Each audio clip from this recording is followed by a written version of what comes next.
함께 이 시간 함께 말씀 나누기 원하는데요. 마가복음 1장 14절에서 15절입니다. 마가복음 1장 14절에서 15절까지의 말씀입니다. 마가복음 1장 14절에서 15절 말씀. 지금 1장부터 차차 살펴보고 있는데요. 우리 말씀 구절 짧으니까 우리 같이 한번 봉독하도록 하겠습니다. 같이 14, 15 시작. 요한이 잡힌 후 예수께서 갈릴리에 오셔서 하나님의 복음을 전파하여 이르시되 때가 찼고 하나님의 나라가 가까이 왔으니 회개하고 복음을 믿으라 하시더라. 아멘. 네, 지금 계속해서 마가복음 말씀을 나누고 있습니다. 이 마가복음을 복음서 가운데 시작한 것은 이 마가복음이 첫 이제 복음서였기 때문에 이 마가복음을 우리가 한번 쭉 살펴보면 그 다음 우리가 마태복음, 누가복음을 또 그리고 요한복음을 살펴볼 때 어떠한 맥이 잡힙니다. 이 마가복음을 통해서 쭉 중심을 우리가 한번 좀 잘 잡고 나가기 원하는데요. 우리도 지난주에 하늘이 또 찢어져서 열리고 또 하늘에서 음성 내 사랑하는 아들이요라는 이런 초자연적인 쉽게 일어나지 않는 그런 현상을 통해서 우리 예수님이 하나님의 아들이라는 확증을 받았음을 나눴습니다. 그런데 이것은 예수님에게 이 성부 하나님의 권위와 즉 이 권세와 능력이 임했는데 이러한 일들이 일어난 것은 예수님이 이 하나님의 아들로서 어떤 무소불위의 권력을 휘두르거나 어떤 자신이 원하는 그런 방향을 가기 위함이 아니고 하나님의 뜻을 자신의 뜻으로 삼고 길을 가기 위해서 이렇게 받았음을 또 나눴습니다. 그리고 우리가 또 마지막에 광야로 우리가 이 초자연적인 현상이 일어나는 하나님의 영광이 드러나는 그런 찬란한 순간 뒤에 곧바로 광야라는 그곳으로 성령의 이끌림을 받아서 첫사람인 아담과 하와도 실패하고 이스라엘 백성도 실패했지만 예수님은 그곳에서 승리하심으로 우리가 그 길을 걸어갈 수 있도록 예비하셨다고 나눴습니다. 그런데 이 장면이 이제 또 바뀌면서 본격적인 예수님의 사역이 시작된 것을 우리가 또 오늘 본문을 통해서 봅니다. 하나님의 아들로서 부여받은 이 권위로 하나님의 복음을 선포하시는 모습을 우리가 본문을 통해서 봅니다. 자, 그러면 우리가 지금까지 이 마가복음의 말씀을 나눴던 것을 기억을 한다면은 이 장면은 참 감격할 수밖에 없습니다. 1장 1절에 분명히 이렇게 되어 있죠. 하나님의 아들 예수 그리스도의 복음의 시작이라고 그렇게 했습니다. 자, 우리가 하나님의 아들인 예수님에 대해서 나눴고 아들이라고 했고 또 예수 그리스도에 대한 그 복음이 바로 예수님의 나심과 또 살아가시는 것, 사역하는 것, 또 죽으시는 것, 다시 또 부활하시는 것, 그리고 승천하시는 것, 이 모든 게 예수 그리스도에 대한 복음이라고 나눴습니다. 근데 이 예수님이 이제 아들로서 예수 그리스도의 사역이 시작되는 거예요. 시작되는 이 장면이다 보니까 와, 드디어 예수님의 이 시작이 이러한 모습이구나 라는 것을 우리가 알고 기대를 가지고 또 오늘 이 시간 길을 걸어가길 원하는데 지금 예수님을 보니까 이 세례요한이 잡힌 후에 갈릴리로 오셔서 이 하나님의 복음을 전하는데 때가 찼고 하나님의 나라가 가까이 왔으니 너희는 회개하고 믿으라라고 그렇게 메시지를 전합니다. 자, 이 예수님이 본격적인 사역을 시작했는데 이 시작 배경이 심상치 않다는 것을 우리는 알 수가 있습니다. 오늘 본문의 14절 한번 볼까요? 14절에 보면 요한이 잡힌 후에 예수께서 갈릴리에 오셔서라고 합니다. 여러분 그 다른 복음서들을 이제 보면 오늘 이 마가복음 복음서도 그렇지만 이 감옥에 갇혔다, 체포되었다, 옥에 갇혔다라는 표현을 쓰는데 이 마가복음의 원어의 이 헬라어 원어의 의미는 뭐냐면 넘겨졌다라는 단어가 쓰여요. 넘겨졌다. 이게 좀 감옥에 갇혔다, 체포되었다라는 것과 뉘앙스가 좀 다릅니다. 넘겨졌다라는 거예요. 우리는 이 표현을 보면서 이 넘겨졌다라는 부분을 묵상하면서 이 그리스도인은 어떤 삶을 감당해야 하는가?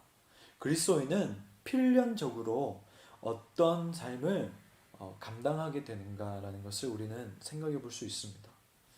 똑같은 뜻으로 예수님은요, 인자로서 넘겨집니다.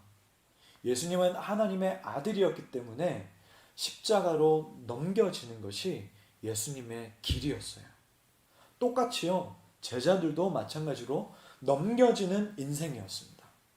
물론 이 사도 요한만 끝까지 남아서 이제 반모섬에서 요한계시록까지 기록을 했지만 나머지 제자들은 모두가 다 넘겨져서 순교를 당하는 순간들이 있었습니다.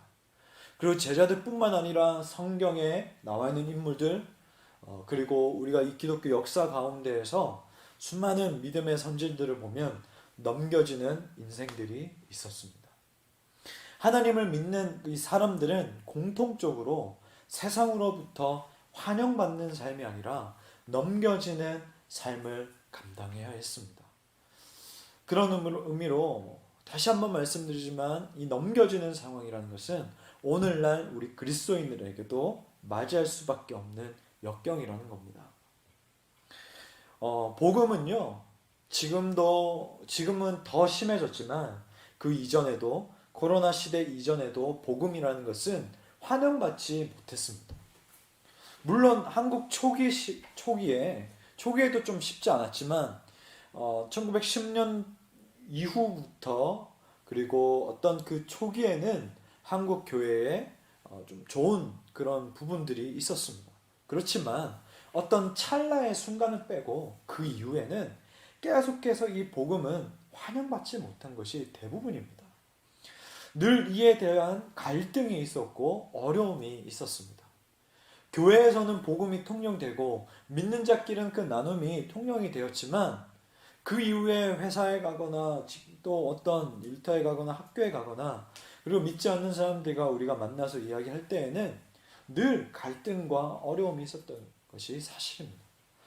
그래서 우리가 이런 태도가 좀 더 도덕적이게 되면 우리의 태도가 좀 유연하게 된다면 잘 될 것이냐? 아니요. 복음에 대한 반응은 어느 시대나 동일했습니다. 예수님을 정말로 만난다면요, 사람에게는 세 가지 반응이 나올 수밖에 없어요. 첫 번째는 예수님을 만나는 순간 그분을 돌로 쳐 죽이려 하거나, 두 번째는 그분을 떠나거나, 세 번째는 그분에게 무릎 꿇고 엎드리는 겁니다. 이 반응은 성경에도 나왔던 반응입니다. 예수 그리스도께서 출현하시고 말씀을 전파하시고 사역하실 때 예수 그리스도를 어떻게 하면 죽일 수 있을까 모의하고 어떻게 하면 죽일 수 있을까라는 생각만 가득 찼던 사람들이 있었습니다. 그리고 예수님께서 말씀하셨을 때에 근심하여서 근심하는 표정으로 떠나갔던 부자 청년도 있었습니다. 그리고 예수님을 만났을 때에 완전히 그분한테 압도되어서 무릎 꿇고 엎드렸던 사도 바울도 있었습니다. 성경을 보면 이 세 가지 반응의 중에 하나로 드러나는 것을 우리가 알 수 있습니다. 그런 의미로 여러분 상황에 여러분 함몰되지 않기를 바랍니다. 현재 이 분위기에 움츠러들지 마세요. 복음에 대한 반응은 세 가지 중에 하나이기 때문에 지극히 당연한 것을 우리가 받아들이고 예수님에게 우리가 집중하는 그리스도인 되기를 축복합니다. 제 개인적으로 이 크라이플이 시작될 때에도 어떤 특정 상황으로 넘겨지는 분위기가 있었습니다.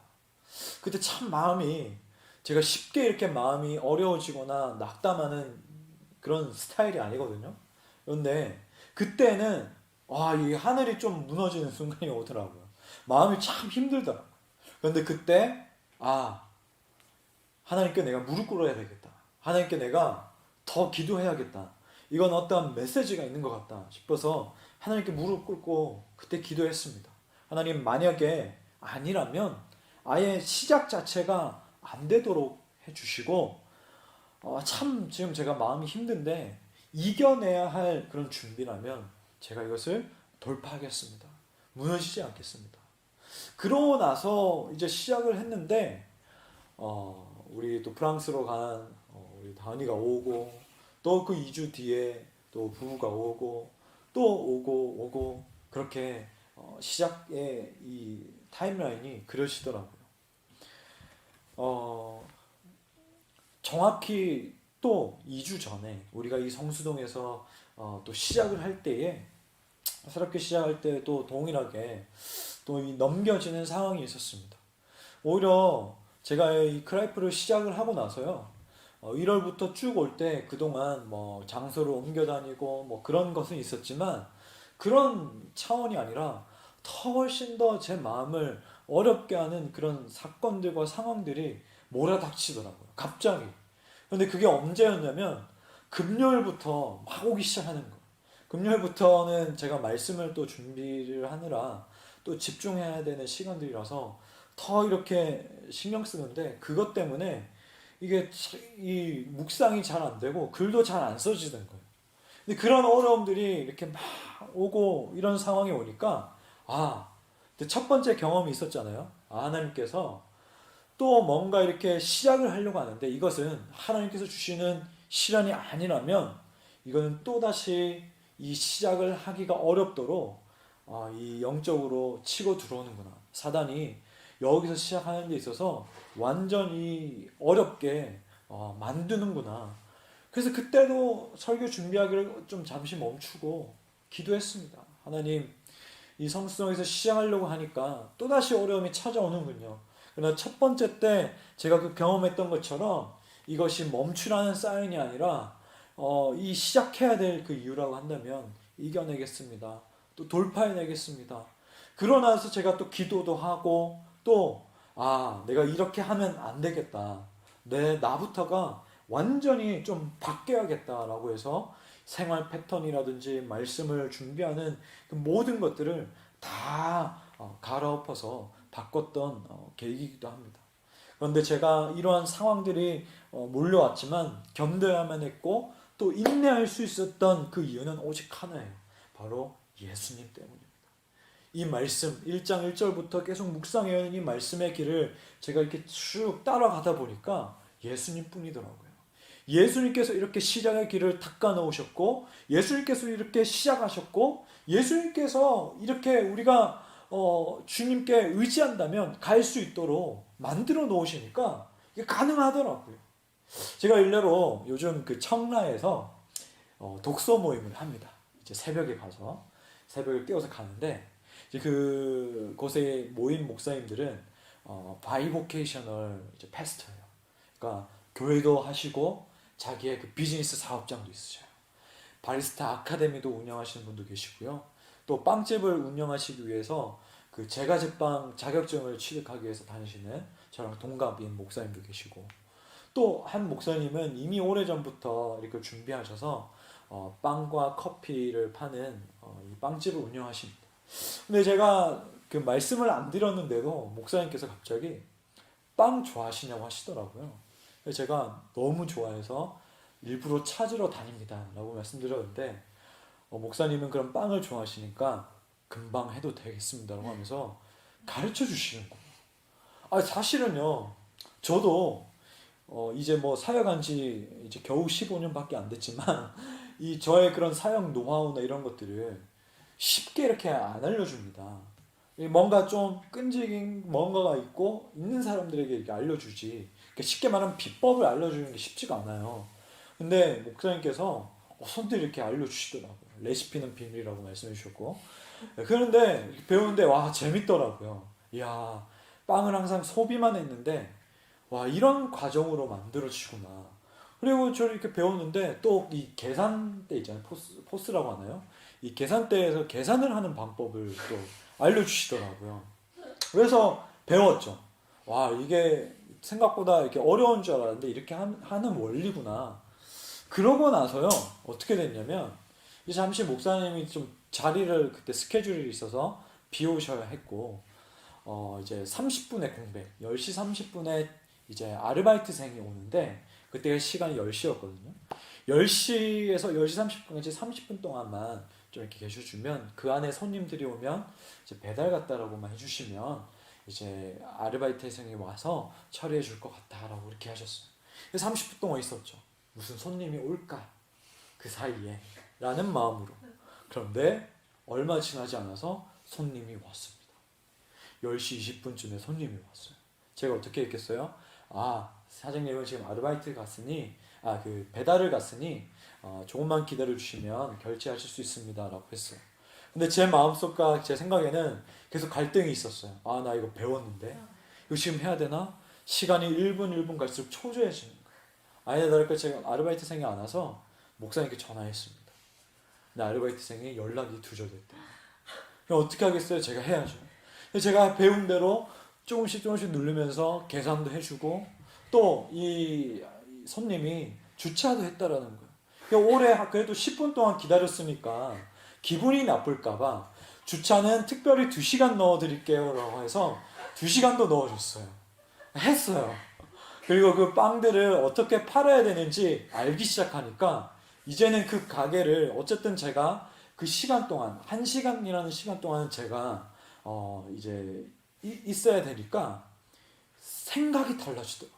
아, 내가 이 빵을 어떻게 하면 팔 수 있을까? 아, 이 빵이 지금 구워지고 있는데 이 빵 냄새가 어떻게 하면 밖으로 나가서 사람들이 오게 할 수 있을까? 문도 열고요. 빵이 잘 구워져 있나 이렇게 또 보기도 보고요. 야, 이 빵이 어떻게 하면 맛있게 돼서 사람들이 갈 수 있을까? 근데 바로 옆집에 쌈밥집이 있어서 빵 냄새가 생각보다 안 나는 거예요. 그래서 제가 생각을 했어요. 아, 나는 다음에 빵집을 열면 쉽진 않겠지만 음식점들이 없는 곳에 열어야겠다. 그래야 빵 냄새가 잘 날 수가 있겠다. 이런 막 생각들이 주인에 대한 생각들이 막 이렇게 나더라고요. 그런 상황들이 닥쳐오니까 이미 그렇게 알려주고 하니까 제 혼자 할 수 있는 그런 마음들이 생기더라고요. 마찬가지예요.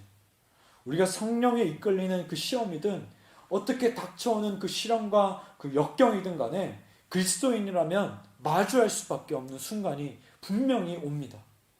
여러분이 지금 저와 함께 여러분이 예배를 저와 함께 예배를 드려서 이렇게 말씀을 공급받고 이렇게 하지만요. 이제는 어떤 순간에는 우리가 예기치 못하게 여러분이 저가 없는 순간이 올 때도 있습니다.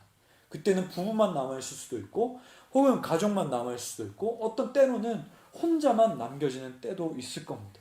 지금은 이렇게 온라인으로 예배를 또 드리기도 하고 하지만 그러지 못한 상황 때도 있을 겁니다.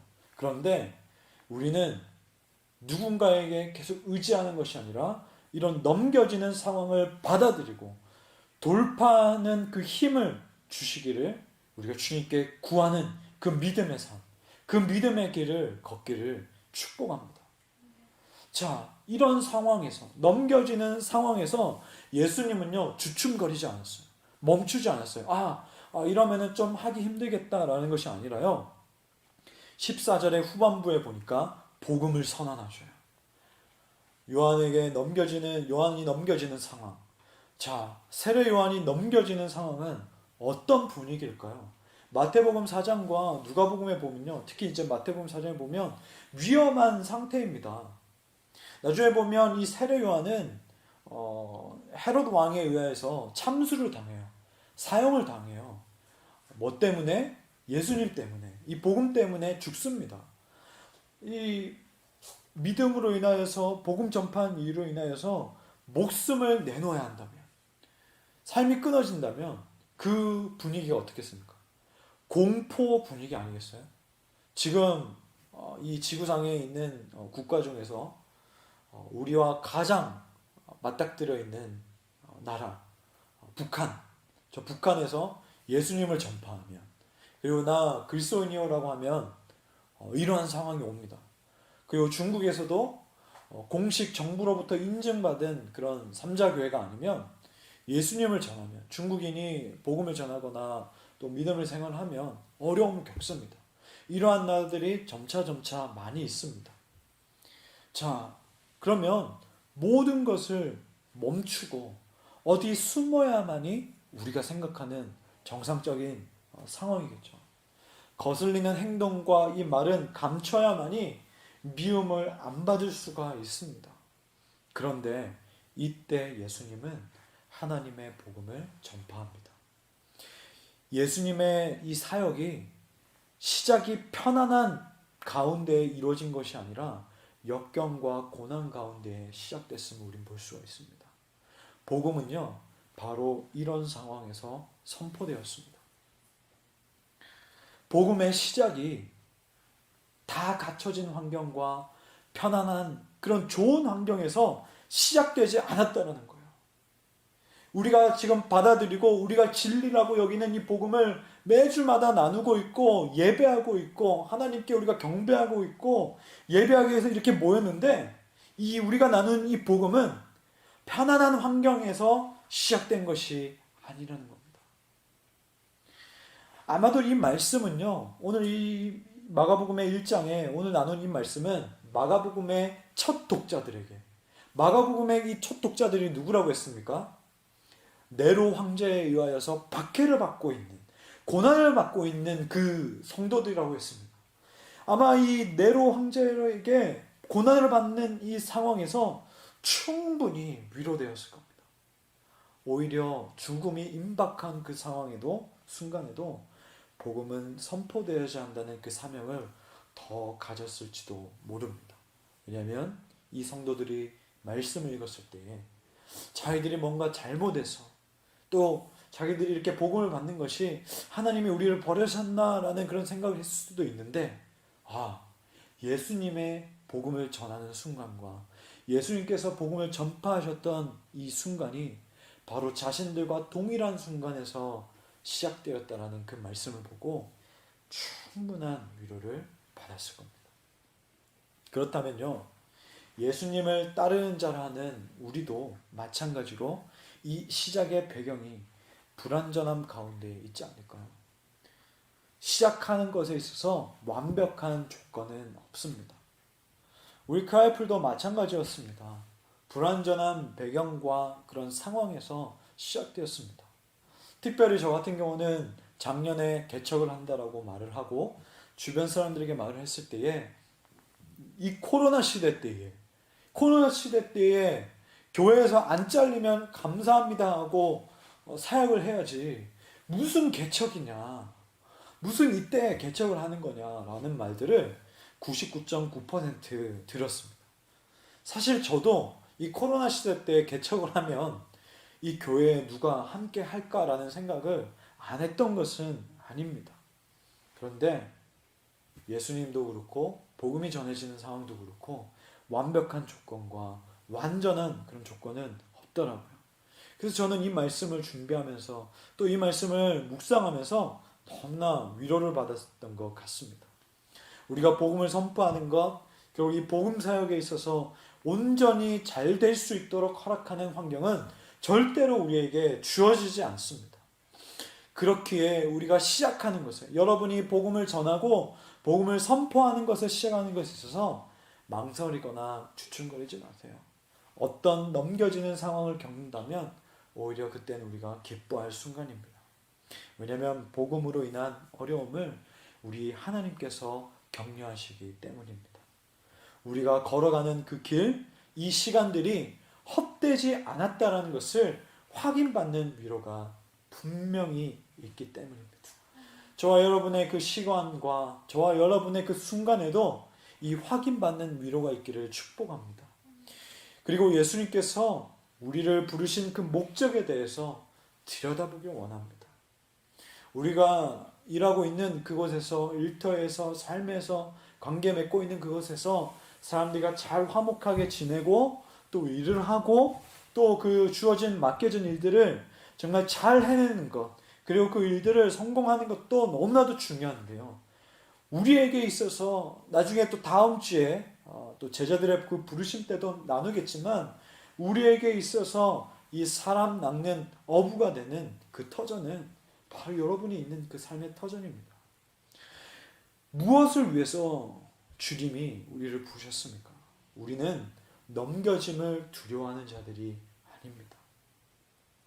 예수 그리스도의 권위를 가지고 이 회복될 교회를 소망하고 꿈꾸면서 복음 전하는 자들임을 잊지 말고 지금 당장 여러분의 그 영역에서 상황과 배경과 그런 환경이 어떠하든지 간에 시작하기를 축복합니다.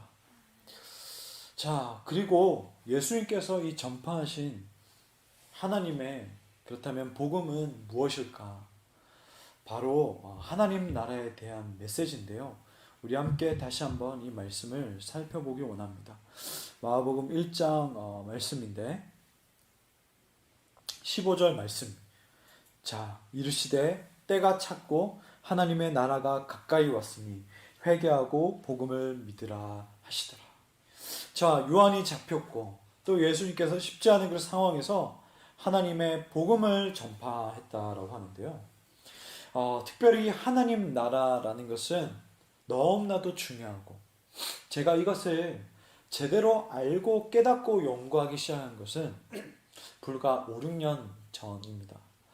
제가 처음에 이 하나님 나라라는 이 메시지를 듣고 또 이에 대한 강의를 들었을 때에 하나님 나라가 뭐야? 그래서 하나님 나라에 들어가는 게 뭔데? 그럼 하나님 나라가 그럼 어떤 개념이야? 라는 질문을 막 쏟아냈던 것 같아요. 5, 6년 전에. 신학생인데, 또 사역을 하고 있는 사람인데. 근데 그렇게 너무나도 정말 궁금해서 그 관련된 책들과 또 그 관련된 강의를 하고 세미나를 한다면은 어디든지 달려가서 듣고 또 연구하고 너무나도 알아가면 알아갈수록 정말 기뻤던 순간이 있던 것 같습니다. 그래서 천국은 마치 밭에 감춰진 보화, 그것을 발견한 자는 모든 것을 팔아서 그 밭을 소유한 자다라는 그 비유가 떠올랐어요. 그래서 이 부분은 하나님의 나라라는 이 부분은 또 따로 떼어서 설교든 강의든 여러분에게 더 자세하게 전할 때가 있을 것 같아요. 자, 근데 예수님의 이 모든 이 생애와 그 가르침의 그 중심을 딱 하나로 요약을 한다면 바로 하나님의 나라입니다. 복음서에서 이 하나님의 나라를 표현할 때에는 어떤 영역이나 어떤 땅을 가리키는 것이 아니라 하나님의 통치, 하나님께서 이 왕권을 행사하는 의미로 사용됩니다. 우리가 오늘날 잘못된 그런 권위와 그 권력들 때문에 왕권을 행사하다라는 이 표현이 좀 거부감이 들 수도 있지만 그렇지만 이것은 너무나도 아름다운 용어예요. 하나님께서 우리의 주인 되시고 왕 되셔서 왕권을 행사한다는 것은 구약에서 이러한 표현들입니다. 하나님이 이스라엘의 그 백성에게 택한 그 이스라엘 백성에게 인도자가 되어 주시는 거예요. 광야에 아무것도 없는 캄캄하고 아무것도 없는 그 황량한 가운데에서 어디로 가야 될지 인도하시고 그리고 이스라엘 백성을 집어삼키려고 하는 온 그 강대국들 이방 국가들이 막 덤볐을 때에 하나님이 보호가 되어 주셨어요. 그리고 여러분 하나님께서 이스라엘 백성을 애굽에서 어떻게 탈출시켰습니까? 그 모든 과정들이 하나님의 그런 세밀한 그 계획 가운데 이루어졌잖아요. 홍해를 탈출했잖아요.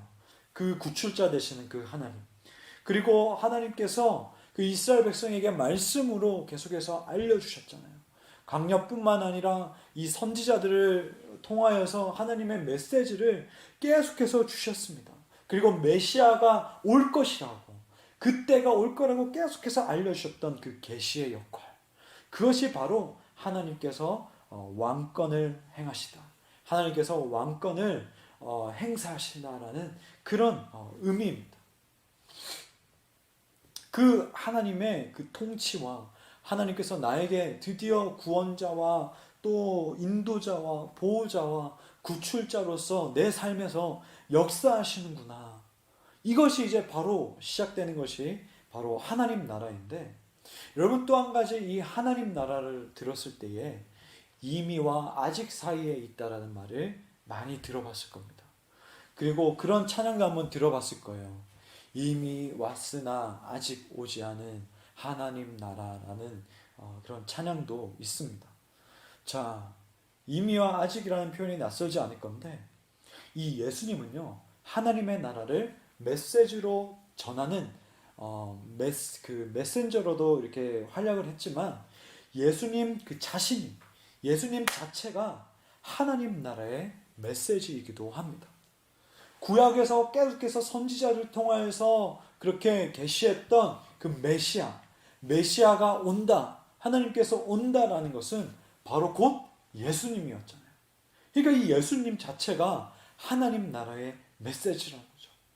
그리고 우리가 이사야 말씀을 통해서, 그리고 숱한 구약의 말씀의 메시지를 보면 그 메시아가 왔을 때 병고침이 있고 기적이 있고 여러 가지 메시아가 왔을 때 일어나는 이 땅의 이적들이 있는데, 예수님의 그 말씀들을 보니까, 복음서의 그 말씀들을 보니까 예수님이 죄인들과 식탁 교제를 하는 것, 그리고 예수님이 비유를 통해서 말씀해 주셨을 때에 하나님 나라의 그 잔치란 이런 모습이라는 것, 그리고 무수히 많은 병고침들, 그런 기적들, 이러한 것들이 이미 하나님 나라가 시작되었다는 것을 보여주고 있어요. 이 하나님 나라는 시작되었던 거죠. 그런데 우리가 이 땅 이후에, 죽음 이후에 우리가 가게 될 그 하나님 나라, 그 영원한 그 하늘 나라는, 최종적인 하나님 나라의 모습은 아직 오지 않았더라.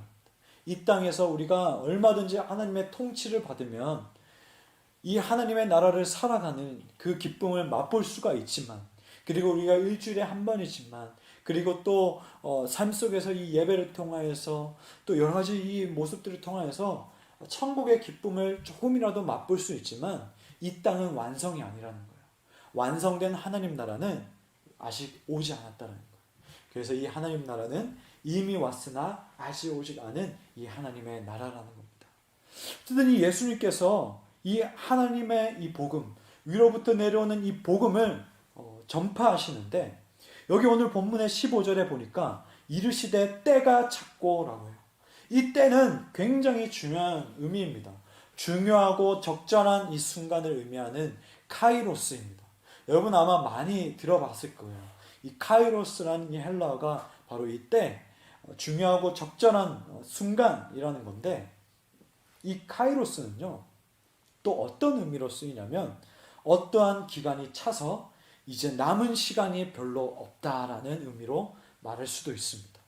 자, 그렇게 보면 이 때가 찼다라는 것은 예수님께서 지금 사람들에게 때가 찼고 하나님의 나라가 가까이 왔다라는 것은, 한 시대 이전의 옛 시대는 이제 막을 내리고 새로운 시대, 하나님의 그 나라의 그 시대가 점점 가까이 왔는데, 이전의 시대의 관점으로 살았던 방향에서 너희가 새 시대로 돌이켜라 라고 말을 하고 있는 거예요. 작년부터 우리도 여러 매체를 통해서 이러한 말들을 많이 듣지 않습니까? 코로나 시대는 지금까지 살아왔던 그 개념과 관점으로 살아갈 수 없다. 완전히 새로운 시대가 온다. 우리 바꿔야 한다. 방향 전환해야 한다. 라고 그렇게 우리가 막 매체를 통해서 듣고 있는데, 마찬가지예요. 이제 새 시대가 가까이 왔다는 것은 하나님께서 통치하시는 때가 온다라는 거예요. 하나님께서 다스리시는 그 하나님 나라가 왔다라는 거예요. 그러니까 옛 시대에 옛 풍습을 그대로 유지하면서 살아가지 말고, 사탄이 계속 왕노릇하면서 살았던 그 시대를 너희가 벗어버리고 이 새 시대를 받고 새 시대를 받아들이고 하나님의 통치를 받으면서 살아가라라는 그 메시지가 예수님이 전했던 메시지라는 겁니다. 그러면 이 하나님 나라의 복음 앞에서의 합당한 이 반응은 하나님의 이 통치를 향해서 나의 인격 전체가 돌아서는 것이 바로 합당한 반응이고, 바로 그것이 오늘 본문에 나오는 회개입니다. 세례 요한이 주의 길을 예배하라, 주의 길을 예배하라 라고 했던 그 무수한 메시지의 그 의미는 바로 회개입니다. 회개는요 방향 전환이라고 할 수 있어요. 우리 지난번에도 세례 요한에 대해서 나눌 때 회개는 메타노이라고 해서 방향을 바꾸는 거라고 했는데, 지금 예수님도 동일하게 너희가 방향 전환을 해라라고 해요. 이것을 보면 알 수 있는 것은요, 그 당시의 종교들, 그 당시에 우상 숭배하는 것들은 어떤 재물들을 막 바쳐야 되고, 그리고 막 인간적인 막 노력을 하고 그런 수행을 하고, 그렇게 해서 이 종교를 말했고, 그렇게 해서 어떤 철학들을 설파했는데, 하나님의 나라는 그동안 땅의 나라에서 행했던 간습들이나 나의 노력이나 종교적인 어떤 행위로 들어갈 수 있는 것이 아니라 회개를 통해서 들어갈 수 있음을 우리는 알 수가 있습니다. 하나님의 나라, 그 새로운 시대에 들어가기 위해서는 회개가 필수적이라는 거예요. 이 회개는요, 우리의 그 잘못, 우리의 죄들을 토해내는 것도 있지만 한마디로 그겁니다. 내가 하나님의 통치를 받겠다. 내가 이제 방향 전환을 해서 하나님께서 말씀하시는 대로 살아가겠다라는 그런 의지로 되는 것이에요. 자, 그러면 여러분, 세례 요한이 회개하라고 외쳤던 것, 예수님께서 회개하라 말씀하시는 것이 이제 조금 이해가 되지 않습니까? 다시 오실 왕의 길을 준비한다는 것이, 이 왕의 길을 준비하는 것, 그러려면 내가 어떤 물질적으로 해서 어떤 그 공간을 좀 크게 만들어야 될 것 같고, 그래서 사람들이 교회를 보면 좀 인정을 해야 될 것 같고, 좀 사람들이 좀 많아져서 사람들이 보기에 저기 교회야? 와, 저기 예수 믿는 사람들이야? 좀 압도되어야 될 것 같고, 그런 우리가 생각들을 했는데, 다시 오실 그 왕의 길을 준비한다는 것은 회개라고 하는 거예요. 왕이신 하나님께서 왕권을 행사하셔야 되는데, 백성인 우리가 그 왕의 말에 순종하지 않는다면, 하나님께서 이렇게 말씀하셨는데 싫어요 라고 그 말씀을 듣지 않는다면, 백성인 우리가 이 왕 되신 하나님의 통치를 받아들이지 않는다면, 그것은 왕의 길을 준비하는 모습이 아니라는 거예요. 그것은 절대 왕의 길이 될 수가 없다라는 거예요. 왕의 뜻이 무엇인지, 왕은 무엇을 말씀하시는지 집중해야 비로소 길이 준비됩니다.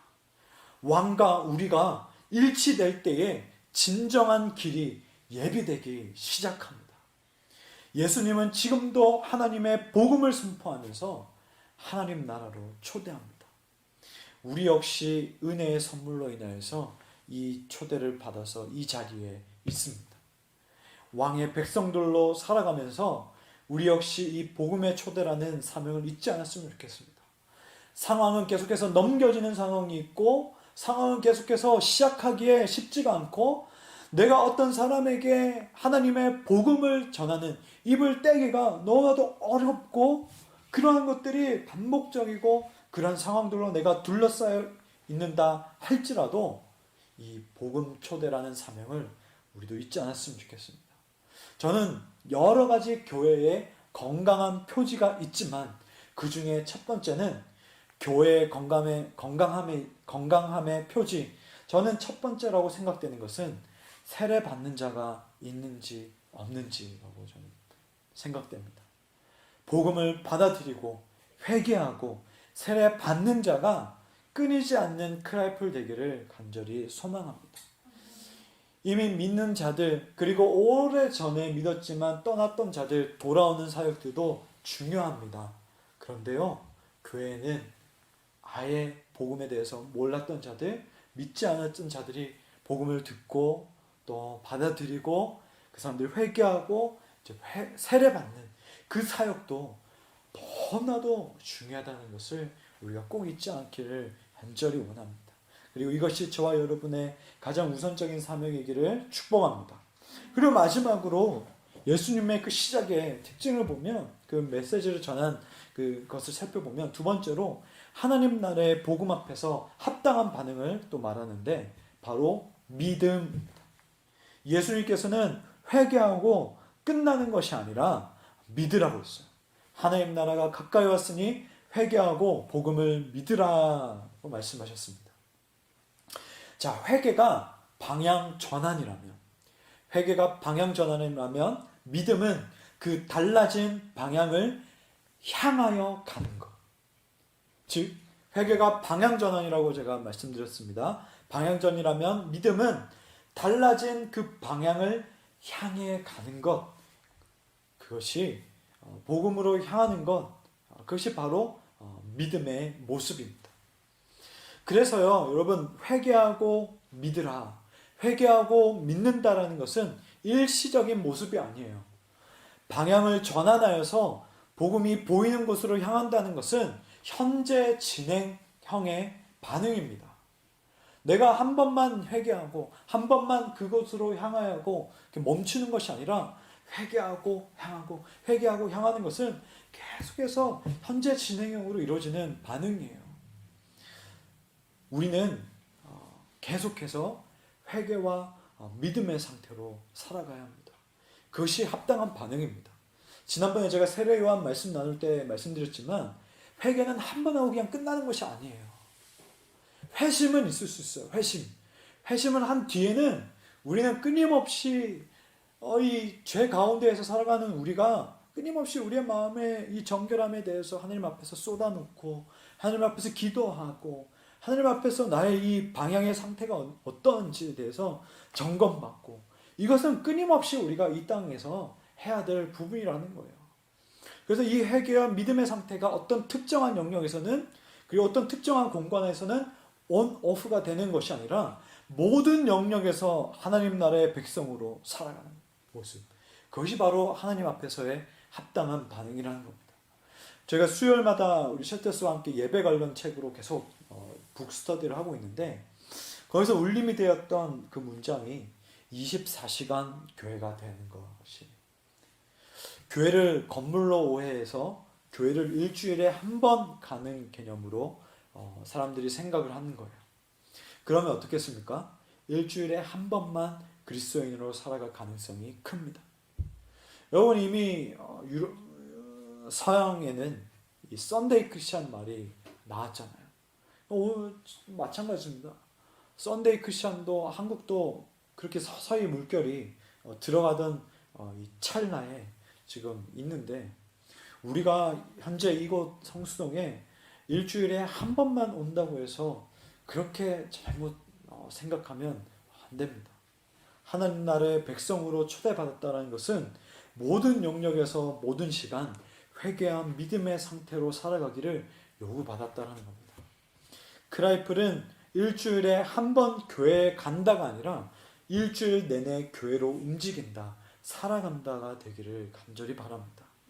저와 여러분은요, 교회 가는 사람이 아니라 교회로 살아가는 삶이 되기를 주님의 이름으로 축복합니다. 오늘 말씀을 마무리해서요, 저와 여러분은 우리 하나님으로부터 초대를 받았습니다. 하나님의 그 복음, 하나님 나라로의 그 초대를 받아서 우리가 이 자리 가운데 있는데, 우리의 삶은 매 순간마다 머뭇거릴 시간이 없습니다.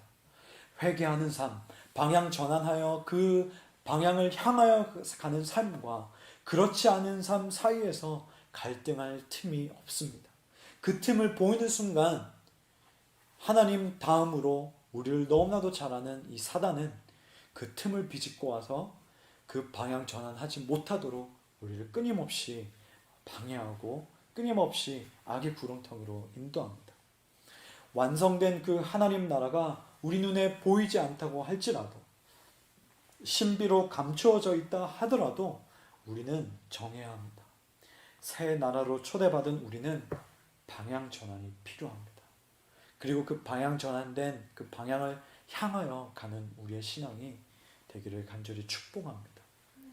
이미 이 복음을 전해야 하는 그 카이로스, 적절한 때는 우리에게 주어졌습니다. 교회로 살아가는 자들은 끊임없이 방향 제시를 해야 합니다. 우리의 가정에서, 또 우리가 만나는 사람들 가운데에서, 우리의 어쨌든 우리가 만나는 그 상황에서 여러분이 복음 전해야겠다는 그 사람들이 있다면 지금이 전하기에는 가장 적절한 때라는 것을 잊지 말길 바랍니다. 그래서 그들이 우리로 하여금 방향 전환하여 표대를 향한 삶을 살도록 우리가 하나님 나라의 이정표가 되기를 축복합니다. 그리고 저와 여러분에게 그러한 합당한 반응이 있는 삶 되기를 주님의 이름으로 간절히 축원합니다. 우리 함께 이 시간 말씀을 기억하면서 찬양하길 원합니다. Living Hope이라는 찬양입니다. 우리 주님만 또 소망으로 삼고 우리 주님께서 우리의 모든 삶의 사슬들을 끊어주시고 또 우리가 복음 전하는 데 있어서 그 모든 영역 가운데 주님께서 함께 하실 것을 믿고 우리가 이 고백하기 원합니다.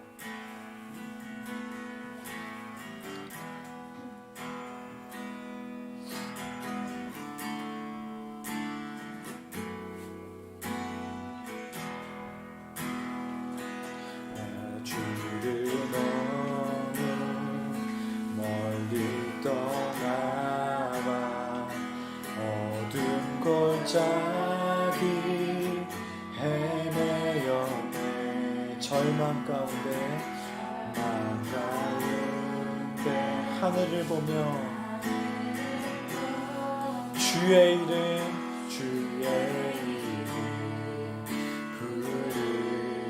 부르짖네 어둠을 뚫는 친밀한 사랑 내 영혼에 비비추네 다 이루시네 내 영혼 안에 예수 나의 참소망 할렐루야 할렐루야 날 자유케 하신 주 할렐루야 죽음을 이기시고 모든 사슬 풀리네 예수 이름 부를 때 예수 나의 참소망 다시 한번 고백하겠습니다.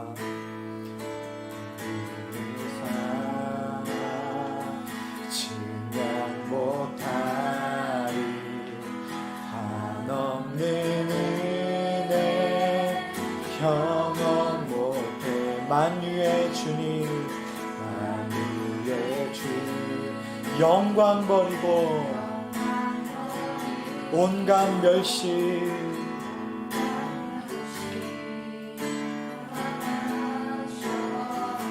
주님 달리 십자가 희생 만왕의 왕 날 사셨네 남의 왕 날 사셨네 나는 영원히 주와 살리라 주와 예수 나의 참소망 예수 나의 참 할렐루야 날 자유케 하신 주 할렐루야 날 자유케 하신 주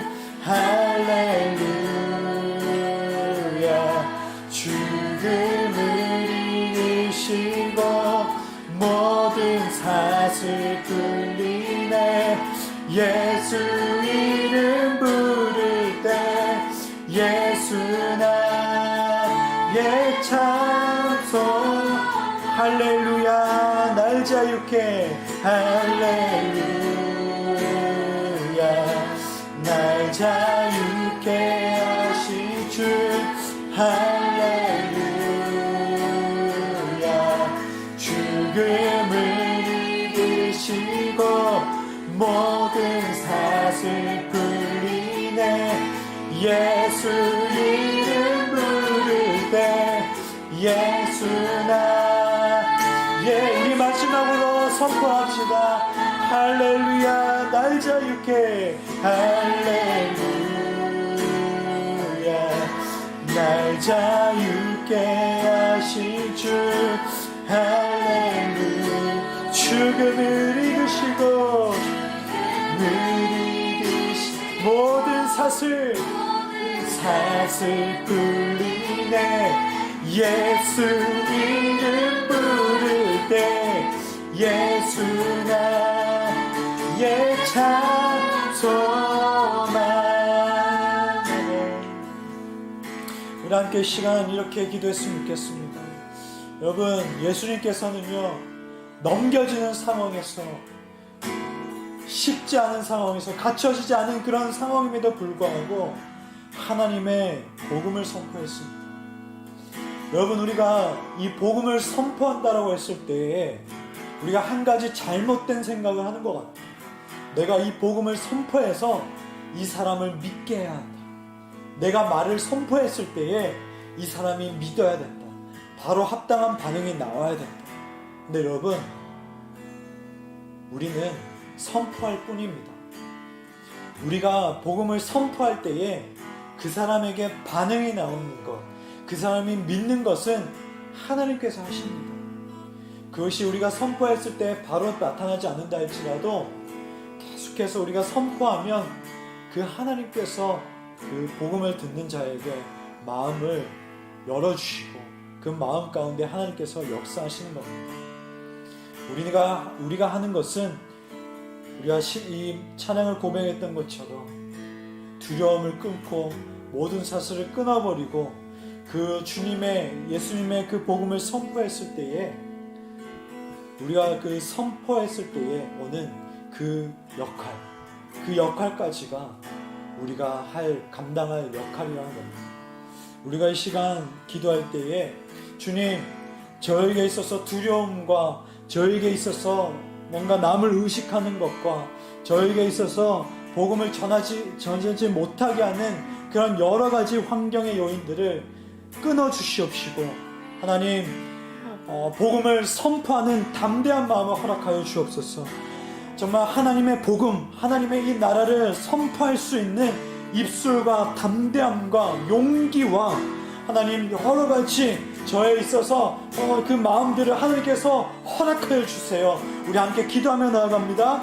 하나님 아버지, 주님, 우리가 하는 일이 아닙니다. 우리가 할 수 있는 일이 아닙니다. 내가 처음부터 마지막까지 다 해야 하는 것들이 아닙니다. 하나님께서 하십니다. 주님께서 일하십니다. 하나님께서 주님, 나의 이 주변 상황 가운데에 여러 사슬을 끊어주시옵소서. 하나님, 내 가운데에 먼저 내 삶 가운데에 사슬들을 끊어주시옵시고 먼저 내 안 가운데에 두려움의 사슬을 끊어주시옵소서. 내 안의 가운데에 복음을 전하지 못하게 하는 그런 여러 상황들과 복음을 전하지 못하게 하는 그런 요인들과 복음을 전하지 못하게 하는 그런 어둠의 세력들을 하나님 아버지 끊어주시옵소서. 그 사슬들을 끊어주시옵소서. 하나님 아버지, 우리 크라이프 공동체 가운데에도 가족에게 복음을 전하기 원하는 자가 있습니다. 하나님, 또 친구에게 복음을 전하기 원하는 자가 있습니다. 하나님, 일터에 있는 동료에게 복음을 전하기 원하는 자들이 있습니다. 하나님 아버지, 주님께서 일하여 주옵소서. 하나님, 우리 크라이플에게 함께하여 주옵소서. 담대한 마음을 허락하여 주옵소서. 하나님, 선포할 수 있는 그 입술의 영을 허락하여 주옵소서. 하나님, 우리가 알 수 없습니다. 하나님의 복음, 정말 하나님 그 자체이신 그 주님이 할 수 있습니다. 그 주님의 그 영이 우리 가운데 있어야 합니다. 신실하신 그 주님의 영이 우리 가운데 있게 하여 주옵소서. 하나님, 그 복음 그 자체이신 그 주님의 영이 우리 가운데 함께 하여 주옵소서. 아버지 하나님, 하나님, 끊임없이 우리가 가족에게, 친구에게, 직장에서, 그리고 동료에게, 친한 사람에게 복음을 전하려고 할 때에 사단은 끊임없이 네가 어떻게 해? 네가 어떻게 전할 수 있어? 너는 안 돼. 이런 부정적인 메시지들이 우리에게 끊임없이 주입됩니다. 하나님, 그것을 끊어주시옵소서. 그것이 끊어질지어다. 오직 예수 그리스도의 영만 있을지어다. 오직 복음만 있을지어다. 예수 그리스도의 그 보혈로 함께할지어다. 오직 십자가의 그 복음이, 십자가의 그 영이 우리 가운데 있게 하여 주옵소서. 아버지, 우리는 할 수 없습니다. 오직 주님이 일하실 수 있습니다. 주님이 하시면 할 수 있습니다. 주님이 하시면 교회 가자라고 말할 수 있습니다. 주님이 하시면 하나님의 말씀을 선포할 수 있습니다. 주님이 하시면 예수님 믿었으면 좋겠다라고 우리의 입술에서 떨어질 수 있습니다. 주님께서 하시면은 우리가 그 가족을 향하여서, 친구를 향하여서, 정말 복음을 전하고 싶은 그 사람을 향하여서 예수 그리스도를 믿기를 원합니다라고 말할 수 있습니다. 하나님 아버지, 이 시대 가운데에 코로나 때이기 때문에, 이 시대이기 때문에 하나님 더욱더 말씀을 전하고 더욱더 주님의 그 복음을 전할 때임을 우리가 알게 해주시옵소서. 가장 적절하고 아버지 하나님 정말 적절한 그 순간이 이미 허락되어졌다는 것을 우리가 알고 하나님께서 하실 일을 기대하며 나가는 우리가 되게 하여 주시옵소서. 하나님을 들어주시옵시고 아들 들어주시옵소서. 하나님 아버지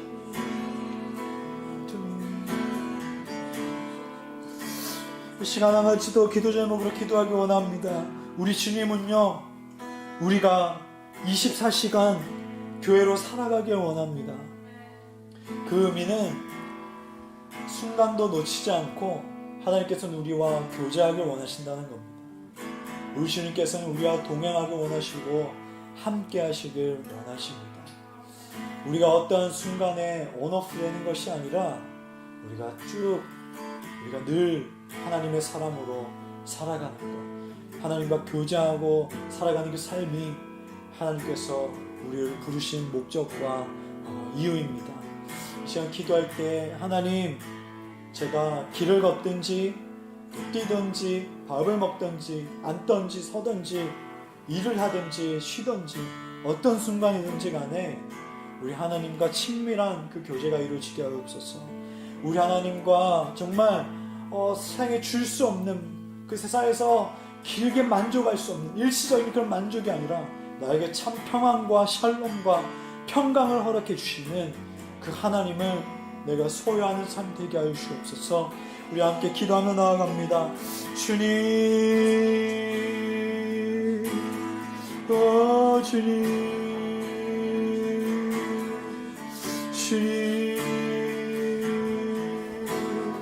하나님, 이것을 위하여서 주님은 이 땅에 오셨습니다. 하나님, 우리가 더 하나님께 깊게 나아갈 수 있도록, 더 우리 주님과 우리 사랑하는 주님과 깊게 사귈 수 있도록 주님은 이것을 위해서 우리 땅에 오셨고, 이것 때문에 이 하나님 죽으셨고, 이것 때문에 다시 부활하셨습니다. 하나님 아버지, 우리가 더욱더 주님 알기 원합니다. 주님, 이것 때문에 우리를 위해서 오셨고, 이것 때문에 모든 죄의 사슬을 끊어주셨고, 이것 때문에 모든 사망 모세가 힘을 깨 하셨고, 이것 때문에 모든 것들을 잠재우고 하나님 오셨는데, 아버지 하나님, 우리가 더욱더 주님과 친밀한 교제가 있게 해주시옵소서. 우리 하나님, 우리가 앉든지 서든지 걸어가든지 뛰어가든지 눕든지 하나님 먹든지 마시든지 우리가 또 일하든지 쉬든지 어느 순간에서든지 우리가 매일의 그 삶에서 친밀한 그 하나님과의 그 교제가 있게 하여 주옵소서. 친밀한 하나님의 그 삶이 있게 하여 주옵소서. 하나님, 우리가 어떠한 물건도 사봤고 어떠한 곳에 가봤고 사람과도 사귀어봤고 어떤 사람과의 그런 이야기도 터나봤지만 그것이 영원한 만족감을 주지 못하는 것을 압니다. 그것이 영원한 만족감을 주지 못합니다. 일시적일 뿐입니다. 하나님, 나에게 참 위로가 되는 것, 나에게 참 평안과 하나님 내 마음을 너무나도 아시는 주님, 그 주님과 우리가 깊은 교제로 나아갈 수 있도록 하여 주시옵소서. 하나님, 주님과 함께 영원히 대면하는 하나님 그 시간을 허락하여 주시고 그 시간을 내가 확보하기 원하고 그 시간이 충분히 확보되어서 충분히 위로받는 아버지의 시간이 되게 하여 주옵소서. 끊임없이 연결되어야 된다고 하고 끊임없이 뭔가 해야 된다고 하는 시대에 잠시 멈추고 하나님과 교제하는 삶이 되게 하시고 하나님과 깊이 하나님 그 길로 나아가는 그 길로 들어가는 친밀한 그 교제의 순간을 들어가는 우리가 되게 하여 주옵소서. 하나님, 이렇게 예배하고 또 말씀 묵상하고 또 찬양하는 것 하나님 허락해 주셔서 감사합니다. 하나님, 그 분주한 상황과 마음들을 주님 앞에 이곳에서 많이 털어놓을 수 있습니다. 기도할 수 있습니다. 하나님, 이 시간에 아자는 방해받지 않게 하시옵시고 이 시간에 아자는 도전받게 하시옵시고 어떠한 것들을 해서 도전한다 할지라도 하나님 아버지 시간을 아버지 우리가 내릴 때 주시옵시고 지켜놓게 하여 주시옵소서. 주님, 주님, 주님, 주님, 아버지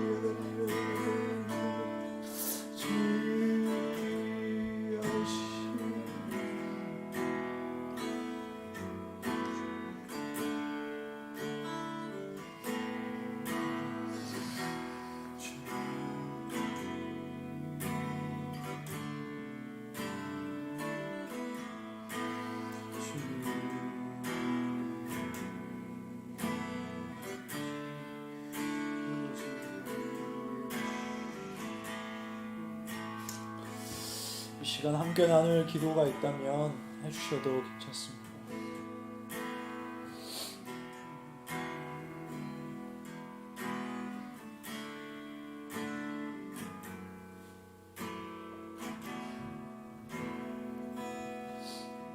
그러면 제가 기도하고 마무리하도록 하겠습니다. 하나님 아버지, 넘겨지는 그 상황에도 멈추지 아니하시고 오히려 그때 시작하시고 또 복음을 선포하시고 또 하나님 나라의 그 복음을 또 전하신 그 주님의 모습을 우리가 또 보았습니다. 하나님, 교회가 또 시작되고 또 우리에게 삶에서 교회로 그 살아갈 때에 우리에게 100% 허락된 환경이 없음을 우리가 봅니다. 그러나 우리 주님도 그런 환경에서 복음을 선포하시고 또 사역을 시작하셨던 것을 우리가 보면서 참 위로를 얻습니다.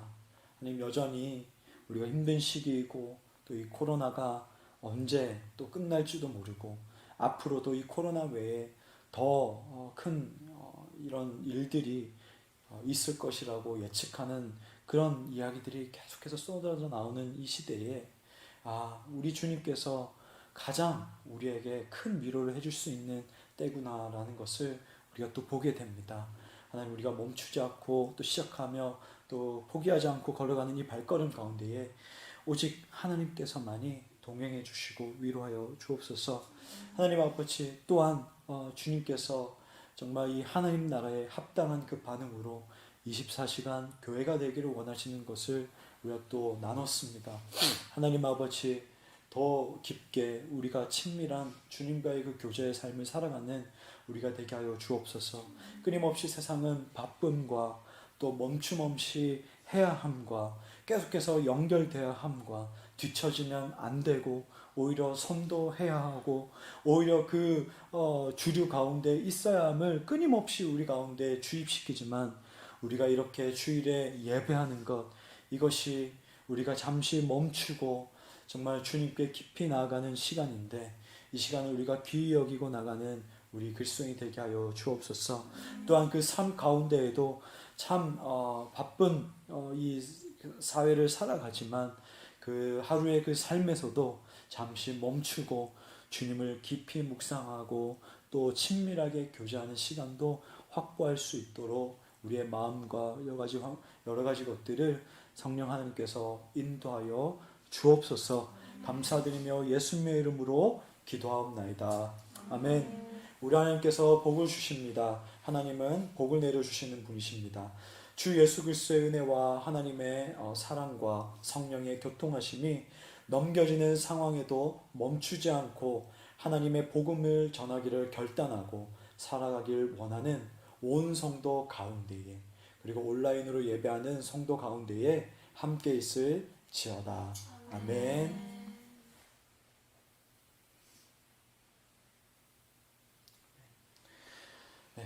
예배는 모두 마쳤고요. 또 다음 주에 뵙도록 하겠습니다.